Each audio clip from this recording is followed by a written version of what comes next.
صباح النور والسرور. اليوم le 23/11 c'est la journée mondiale de Fibonacci ou la Fibonacci Day.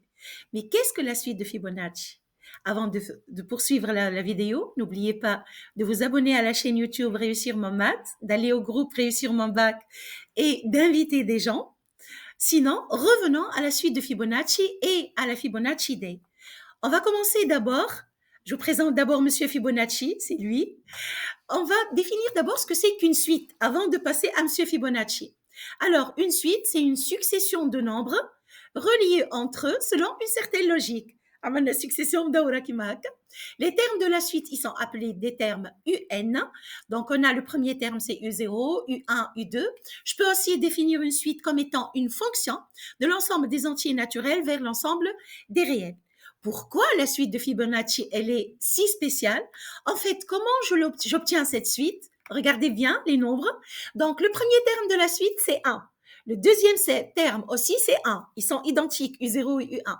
Ensuite, le troisième terme, il va s'obtenir en additionnant les deux termes précédents. Donc, du coup, je vais avoir UN plus 2 égale UN plus 1 plus UN. C'est ça la formule. C'est une formule de récurrence, on appelle ça.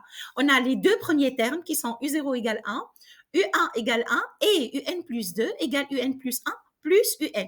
Donc, je fais 1 plus 1, j'obtiens 2. Ensuite, je fais 2 plus 3, j'obtiens 5. Je fais 3 plus 5, j'obtiens 8. 8 plus 5, 13, ainsi de suite. Donc, j'obtiens un nombre infini de termes déterminés en utilisant la formule précédemment dite. Mais pourquoi précisément c'est ce jour-là, le 23 novembre, que c'est la Fibonacci Day? Donc, si vous regardez les 4 premiers termes, on a 1, 2, 3. C'est le 11, donc c'est le mois de novembre. Et les 2, 3, c'est le 23. Donc, 23 novembre, c'est Fibonacci Day ou la journée mondiale de Fibonacci. Donc, cette suite, qu'est-ce qu'elle a de spécial? En fait, oui, la logique, elle est ça. Et il y a des milliers, il y a une infinité de suites qui sont construites à partir d'une logique. Qu'est-ce qu'on a remarqué? On a remarqué que si on va plus loin, donc je passe à l'autre page. Si on va encore plus loin dans la suite de Fibonacci, le rapport entre deux termes consécutifs se rapproche d'un nombre très très célèbre appelé divine proportion ou le nombre d'or.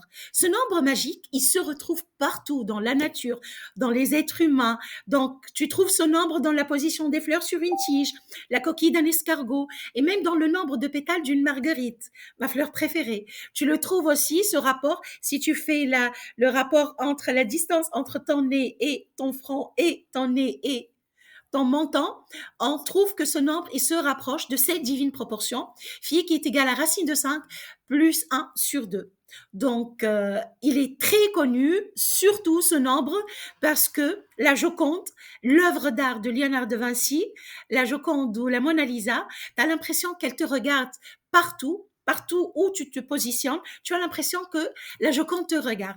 En fait, on a trouvé que dans le tableau de Léonard de Vinci, ce tableau, cette forme de tableau, il y a la coquille de l'escargot et il y a toute la suite de Fibonacci.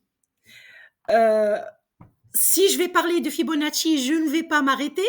Donc, du coup, je vous dis merci. Merci d'avoir regardé. Merci Fibonacci d'avoir contribué à rendre le monde plus beau. Donc, on se retrouve avec une autre vidéo. N'oubliez pas de vous abonner à la chaîne YouTube Réussir mon maths et au groupe Facebook Réussir mon bac. À la prochaine!